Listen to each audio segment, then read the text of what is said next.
Good afternoon, everyone. We still have a few more people coming in, so if you could slide in or to the right or to the left so more people could fit into the pews, that would be great.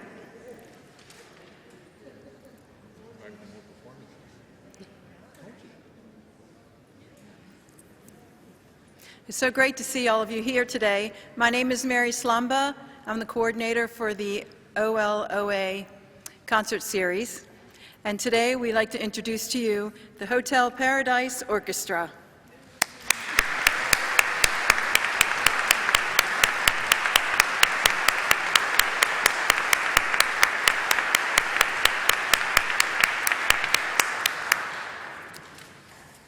We'd also like to remind you to please silence your cell phones. Thank you. That's it.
Well, good afternoon, everyone, and welcome to our concert today. We are the Hotel Paradise Orchestra.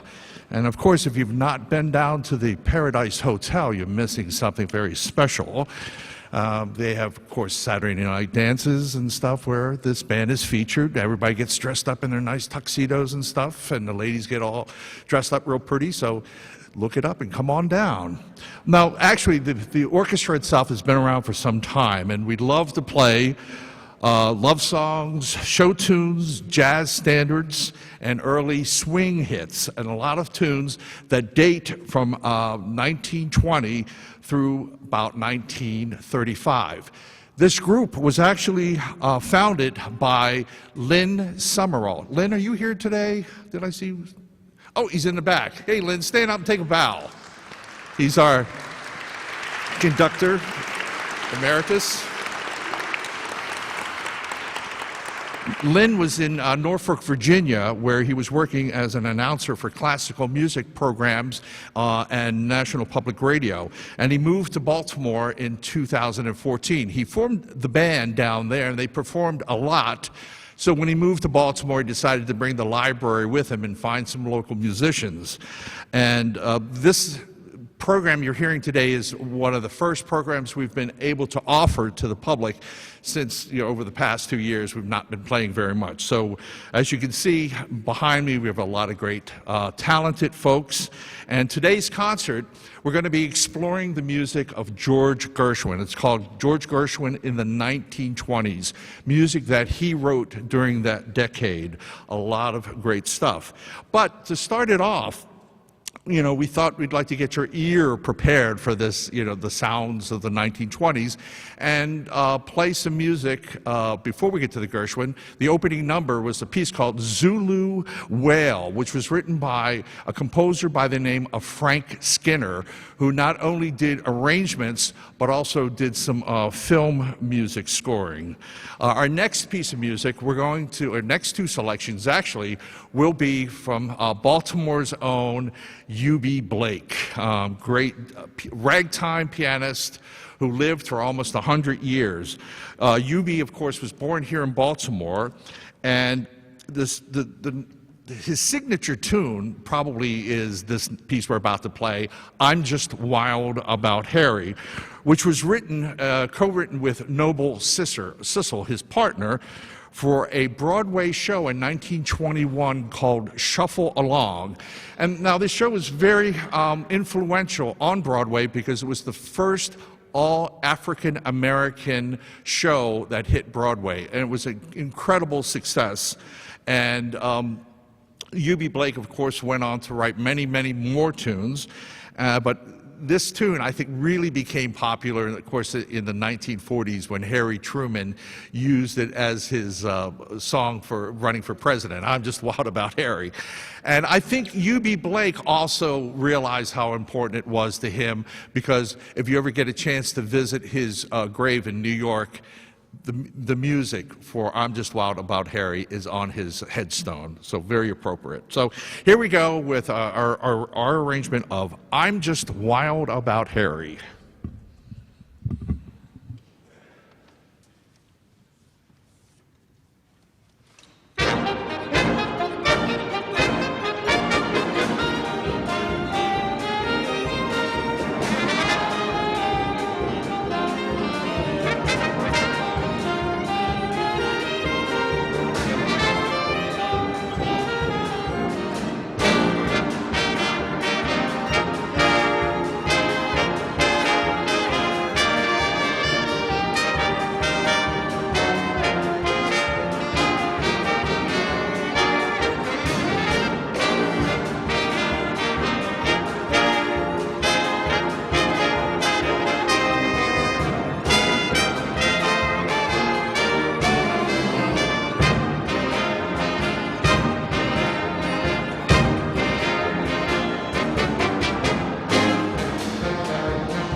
staying a little bit with UB Blake, since we just celebrated and commemorated Black History Month, and we thought it would be great to feature the works of UB Blake on this program.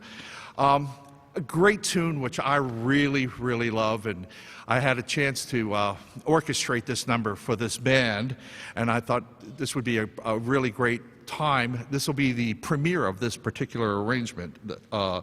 This is just a lovely, lovely tune called Memories of You. It was written in 1930, and our lead trumpet player, Matt Pisarsek, is going to be featured on this particular number. This is a really great tune, Memories of You.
Matt Pizarnik on trumpet, Matt Larson on trombone, Trung Vo on tenor saxophone, and Mark Katishin on piano.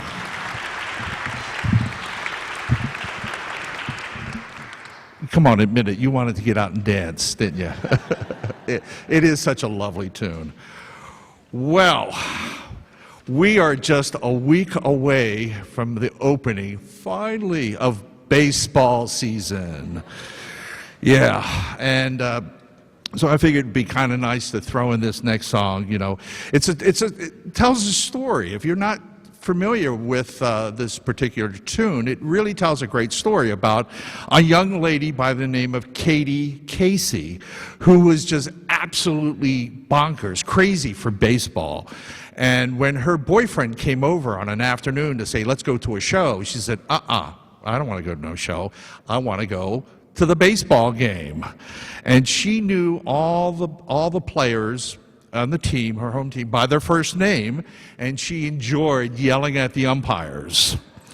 And when the team was losing, she would turn around and get the crowd worked up and make them sing along to a song called "Take Me Out to the Ball Game."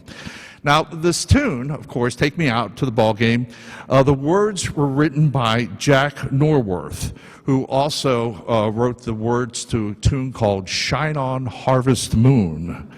And Jack wrote the tune, he said, while he was riding on a subway in New York City. And it's probably true that he never went to a professional baseball game in his life before writing that tune, but it became a great success. The tune was written in 1908. The music is written by a fellow by the name of Albert von Tilzer, who was a tin pan composer who wrote tunes such as "Why Doesn't Santa Claus Go Next Door?" "I'll Be With You in Apple Blossom Time," and probably his most famous tune, "Oh, How She Could Wacky Hacky Wicky Wacky Woo." I'm sure everybody knows that one. Anyway, here's to the opening of the Orioles baseball season. They open next Friday in Tampa, and then they come home for their home opener on the 11th. And as I always like to say at the beginning of the season, this is it. I know. I've got that feeling.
All right, well, I'm ready. How about you? So much fun. Well, now to the reason why we're here today, and that is, of course, to celebrate the music of George Gershwin, great American composer, pianist who started life on Tin Pan Alley writing tunes, was very successful, then went on to write such beautiful music.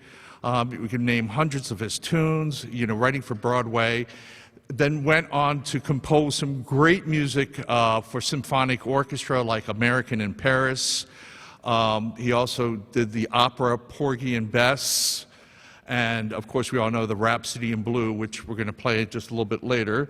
But his main forte, of course, was as being a pianist.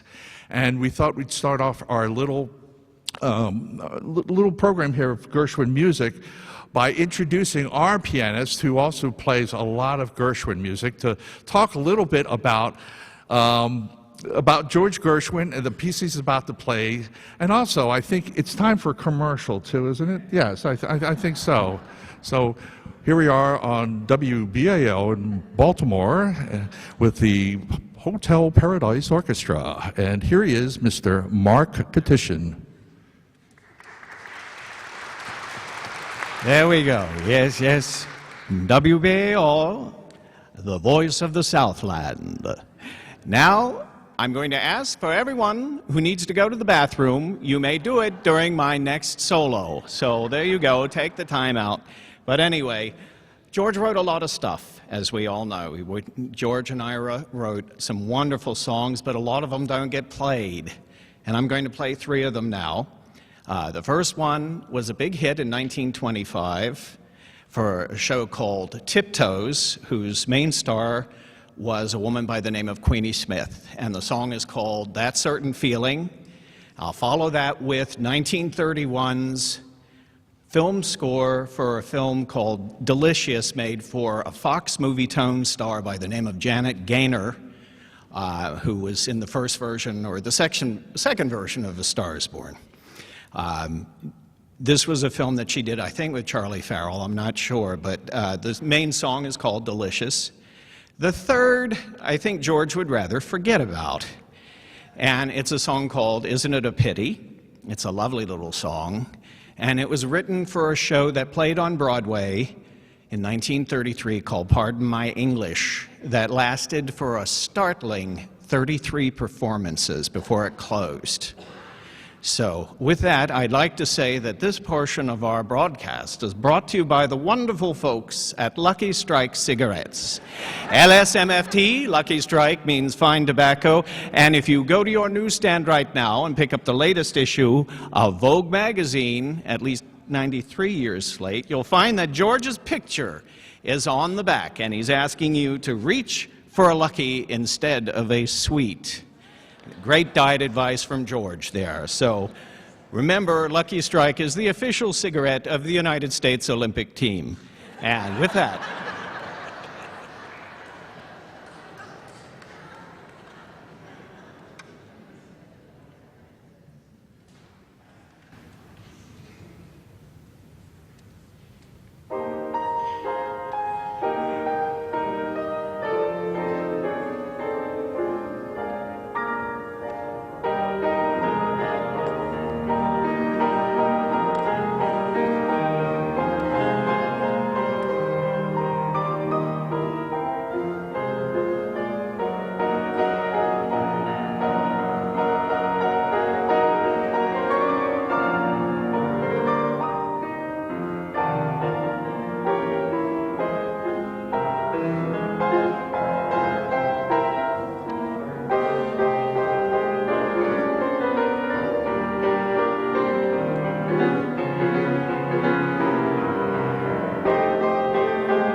Mark Katishin on piano. Bravo.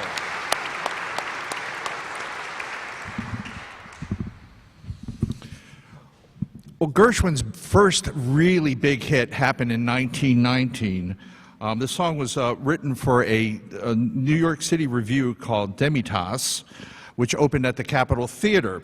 The words were written by Irving Caesar, who was at that time about 20 years old, and he has claimed to have written it while riding on a bus in Manhattan and then finishing it up in George Gershwin's apartment. Now, the song Swanee was written sort of as a parody of Stephen Foster's Old Folks at Home, and in the lyrics somewhere you actually hear a reference to that.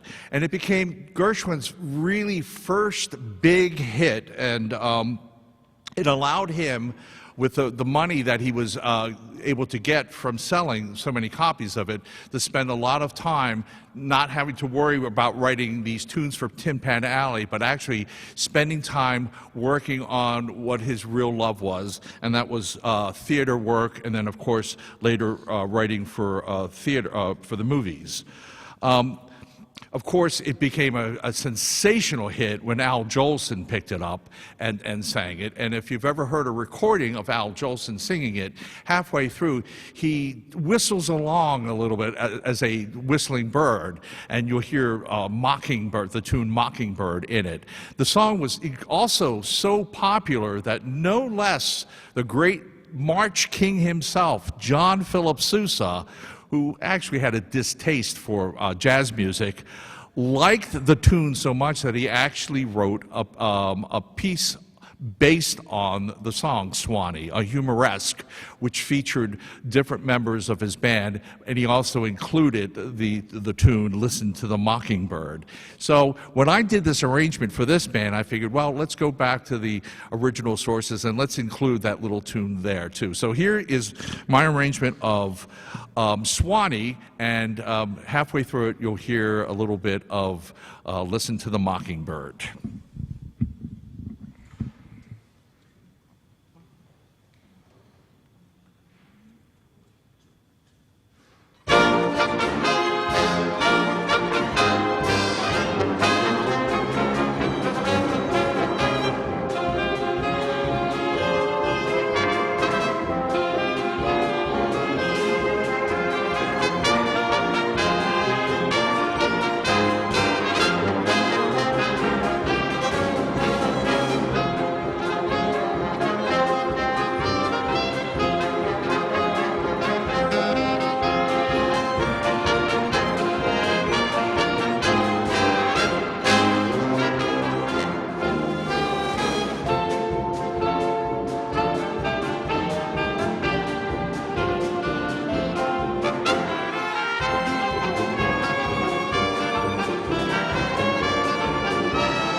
Thanks. Now moving up to 1924, with that tune, of course, Gershwin starts getting lots of offers to play, to write music for reviews, and also to start writing music for shows. And one of his first ones is this next tune you're about to hear, "Oh Lady Be Good," which is from the show by the same title, which opened at the Liberty Theater in New York on December 1st, 1924. And instead of that one tune that only ran for about 30 performances, this show actually ran for 330 performances. So not a really great run, but pretty decent. And it was the first time, the first collaboration between George and his brother Ira. And of all things, Fred and Adele Astaire danced in this show. So it was marked the first time that they performed on the stage. Now, the interesting thing about this arrangement you're about to hear, if you notice in the program, it's arranged by Glenn Miller. And we all know, of course, Glenn Miller from the 1940s with In the Mood and Moonlight Serenade. But in the 1930s, Glenn Miller was a struggling musician in New York City, working as a music copyist, an arranger, and also playing in the various pit orchestras throughout the city.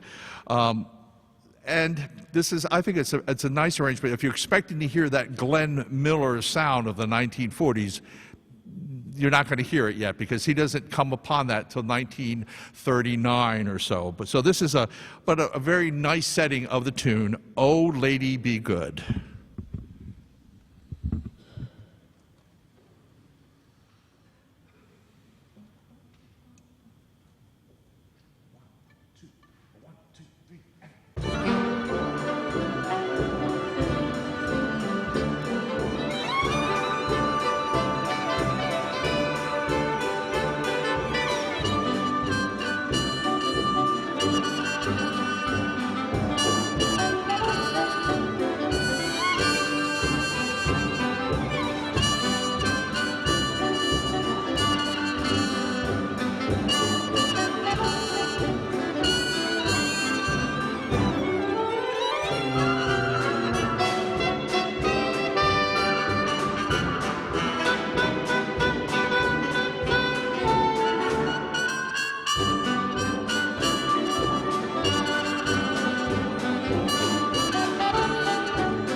And towards the end there, you probably heard it get a little jazzy sounding. And yeah, so Miller had this nice way of arranging some pieces and really making them sound jazzy. And he was picked up to arrange for orchestras like Lou Pollack Orchestra, where he met some other great jazz musicians that would go on to lead their own bands too, but more about them a little bit later. We're going to end our first set here. We're going to take a bit of an intermission, no more than about 5-10 minutes tops, so you get up, stretch your legs a little bit. We're going to end the set with a tune called Somebody Loves Me, and this dates from 1924, and not much to say about it. This is a tune that I happen to like, so I decided to arrange it for this band, and it really gets to show off just about everybody in the group. I have them playing different instruments. We have a great saxophone section here, and during the day you get to see them going between the sax and the clarinet back and forth so much. Arrangers like doing that to have, to cause trouble. And then, of course, the brass section loves arrangers too, because they're always asking for quick mute changes and stuff. So this is, I really like this. And by the way, for a lot of people who do know me for writing arrangements, I studied with Bill Holcomb, a great arranger who lived up in Trenton, New Jersey. He wrote music for the Tommy Dorsey Orchestra back during the 40s and did a lot of symphonic writings for the Philly Pops Orchestra.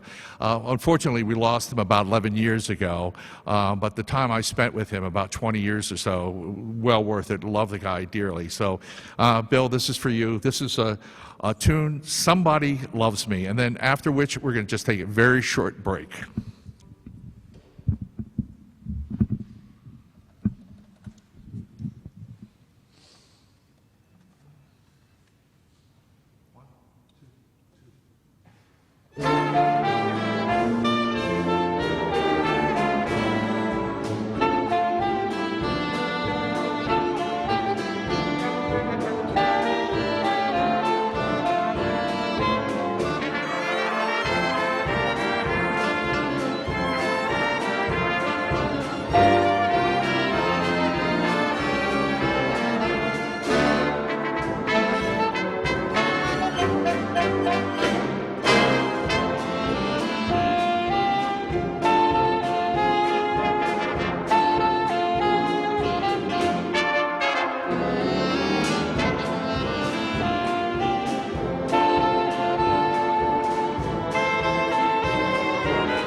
You are too kind. 10 minutes. And before I do take a break, we do, we can't have programs like this without sponsorship.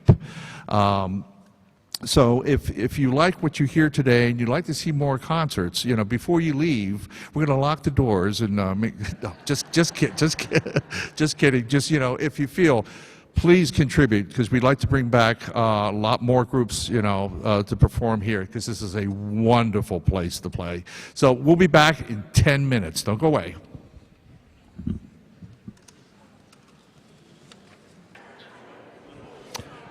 Okay, welcome back to our second half of the Hotel Paradise Orchestra. And before we start the second half, the big question I've gotten during the break, very important question, is where is the Hotel Paradise located? Well, we all have been in that beautiful Art Deco hotel with the beautiful marble lobby and the staircases leading up to those ballrooms that have the wood panels around it and the palm trees and everything. And it may not be in an exact location today, but it certainly is in our memories and in our fondest dreams. And we can close our eyes and we can see the gentlemen in their tuxedos or white dinner jackets and the women all dressed up nice for the evening, and coming into that ballroom that's like lit just right, and seeing the Hotel Paradise Orchestra on the bandstand and launching into their first number of the long evening. And as you sit down at your table and the waiter comes by and you get a nice glass of champagne that you share with your loved one and stuff, and then you enjoy the entire evening and dance a little bit. Well, that's where the Hotel Paradise is, okay? Sort of like Lake Wobegon, Yes. And the second half, by the way, is it Lucky Strike for the second half, or we They do everything. I thought it was Chesterfield for the second half. I wasn't sure. Well, we're going to open up our second half with a great number called Someone to Watch Over Me. This dates from 1926, and of course it was written by George Gershwin. Howard Dietz helped out with the words. Ira Gershwin wrote the words, but it was helped out by Howard Dietz. It comes from a musical called OK that ran on Broadway for some period of time. And the show featured a British actress, singer by the name of Gertrude Lawrence, who came in and sang this. And the show ran for a decent amount of time, and then opened up on in London. So everyone thinks of this tune, Someone to Watch Over Me, is a very sweet ballad and everything. But since we're playing music in the 1920s, this is the arrangement. This is what it would have sounded like during the 20s, more of an upbeat tempo to it. So here we go with Someone to Watch Over Me.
Well, 1923 had turned into 1924, and of course there were celebrations and everything, and George and Ira were writing tunes like crazy. Now they're very successful, and if you can imagine, sometime in early January, Ira's over at George's apartment, and they're sitting around the afternoon. It's a Sunday afternoon. They're reading the papers, drinking coffee, and probably smoking a cigar or two. And Ira is reading the paper, and he looks up, he says, "Hey, George, it says right here that you're writing a new composition that's going to be premiered in February." And George goes, "What?" That's the first I've heard of it. He says, "It's written right here in the New York Times." Well, it turned out that the great band leader, Paul Whiteman, decided he was going to do a concert in February, to have it actually on February 12th, and it was going to be called An Experiment in American Music. So he reached out to all these great composers of the time. He reached out to Irving Berlin. He reached out to Victor Herbert. I think he may have even reached out to John Philip Sousa. And he also reached out to George Gershwin, who evidently forgot about it until he was told by his brother about this upcoming concert. So George immediately contacted Whiteman and said, "Hey, what's the deal?" He said, "Oh, you promised you were going to write this big piano concerto for our program." And he said, "Okay."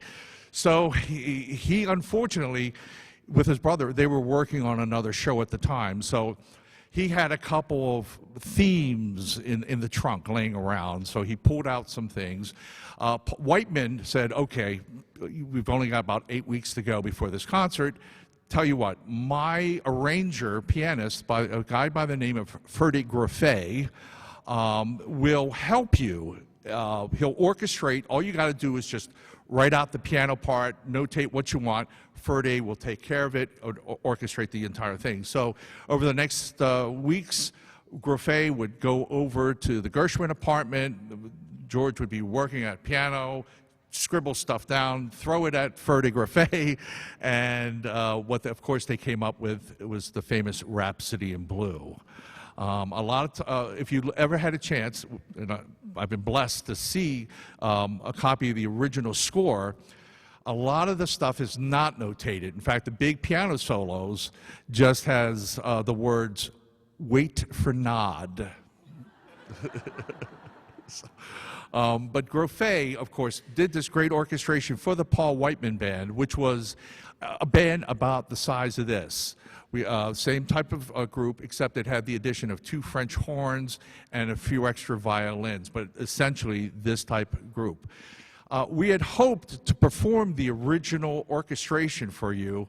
The pianist that we had engaged was not comfortable yet coming out to play, so this will be next time. So what I did, I got out the old electronic scissors here on the computer, because I did this arrangement, and scored it down for us and sort of just eliminated some of the piano solos. So you'll hear a 7.5-minute version of the Rhapsody in Blue that will include all the themes that you're familiar with.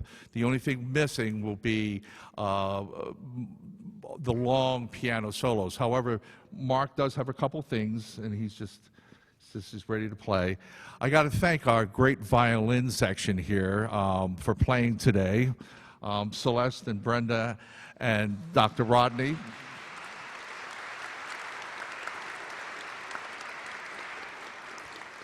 They are very crucial in this arrangement. So here we go. It's February 12th, 1924. And we're almost coming up to the 100th anniversary. It's a snowy afternoon in New York City at the Aeolian Hall, and Paul Whiteman is there with his band to do this experiment in modern American music. And of course, by the way, all the big shots of music came. Stravinsky showed up for this concert, Toscanini showed up, even John Philip Sousa was there, all to hear this new version, this new great piece, the Rhapsody in Blue.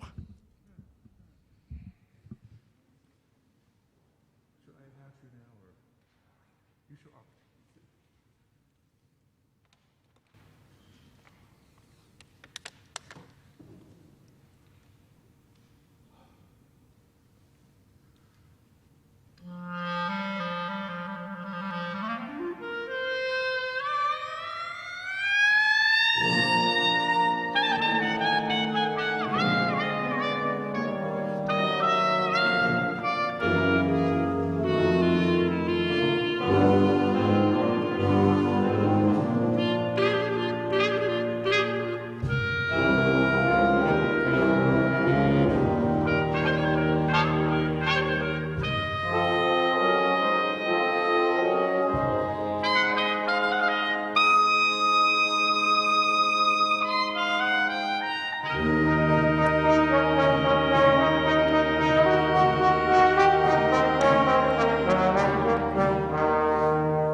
Thank you. Steve Scheinberg on clarinet.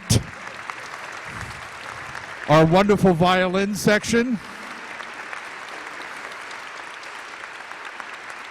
Brass section. Our pianist, Mark Katishin, and everyone else.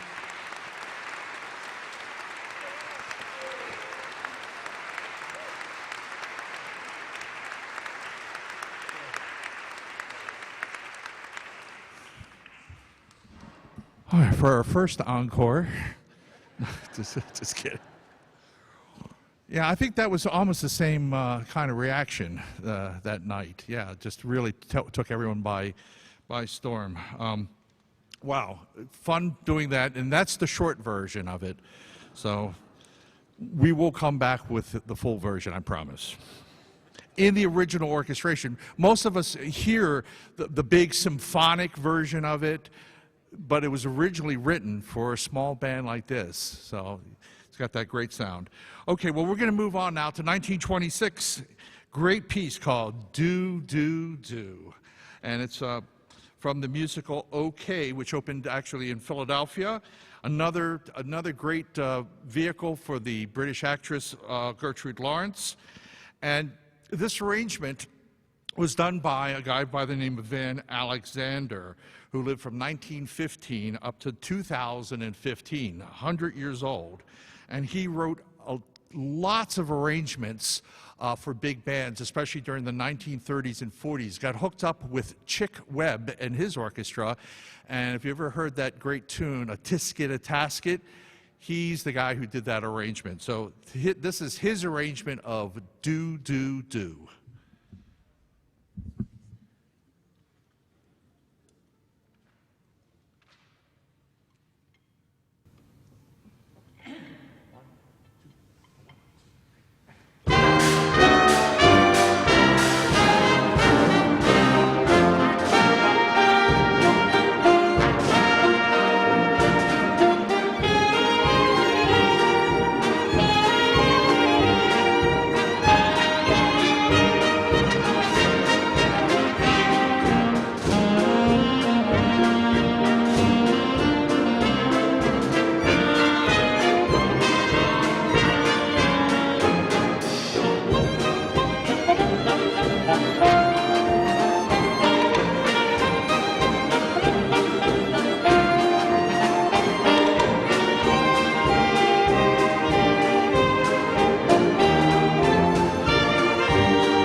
One of the great things about these arrangements is that this is also the sound you would have heard had you attended a Broadway show during that time. You know, the shows always featured an overture, which was a potpourri of all the numbers you were about to hear.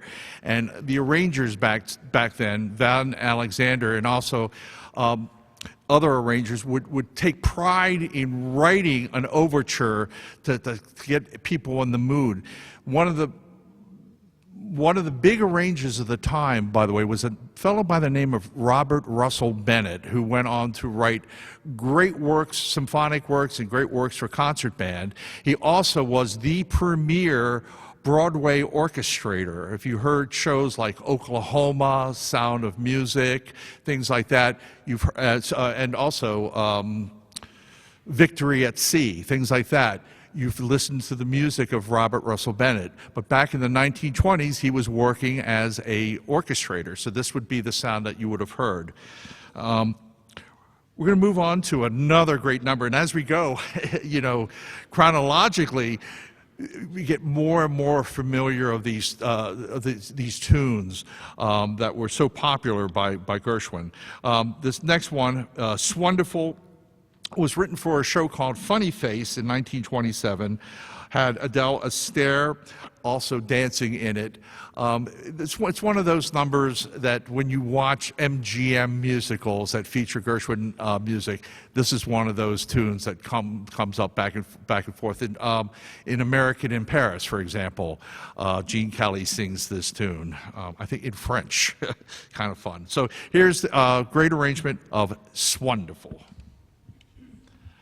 And it will feature our terrific violin section. Don't want you to get nervous.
All right, we're coming up to the end of our program here this afternoon, and once again, thank you so much for taking part of your time to come down and visit us, and maybe we'll catch you at that hotel, and the first drink will be on Mark. You'll find him in the corner playing piano, but go ahead and ask him. He'll play any tune you want. George Gershwin would only live for 7 more years after 1930, dying of a brain hemorrhage in Los Angeles.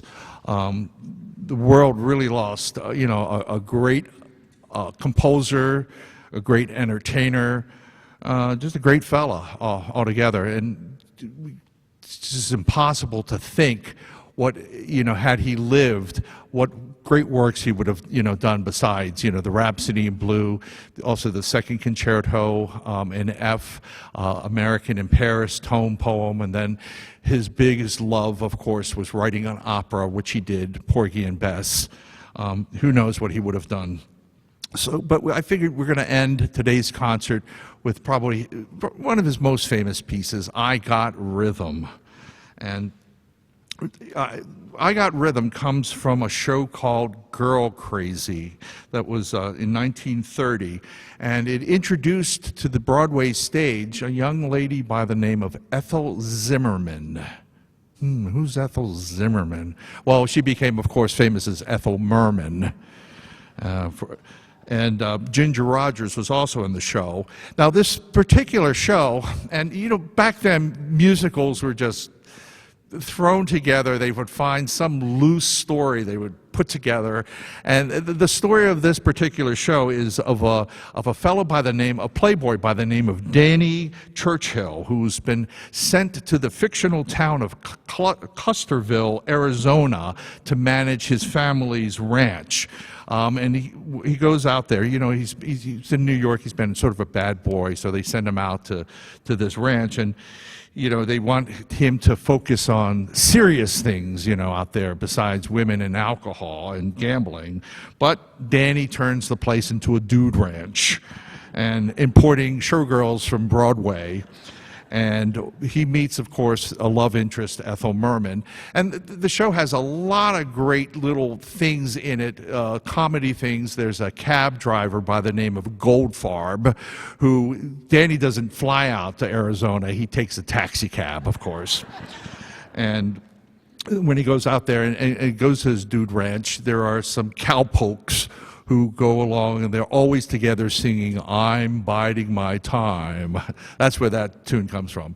So it was a great show on Broadway. It becomes a movie, of course, with Mickey Rooney in the 1940s, and then has been revived many times using a lot of Gershwin tunes from other shows incorporated. The last incarnation of it was Crazy for You, which was on Broadway for a while. And if you're really into stuff like this, there's a movie called Where the Boys Meet the Girls, which is also a slight takeoff on Girl Crazy. So Gershwin has a lot of influence on the movies. Anyway, this is a fun chart to end today. This great tune, I Got Rhythm. Once again, thank you so much for joining us today. On behalf of the band, the Hotel Paradise Orchestra, we will have a website up and running in about a week and a half or so, so please come and visit. We also have a Facebook page. And if you don't do that, there's a phone number at the bottom of the program there. Call that number and bug Lynn. He loves getting phone calls. 11:30 at night, Lynn, is that good? 2 in the morning? Right. Okay. No, but seriously, if you'd like to also get on our mailing list and find out where the band's playing, please follow us. So once again, thank you all for coming. We're going to close with I Got Rhythm.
Thank you. We'll see you at the next one. Thank you.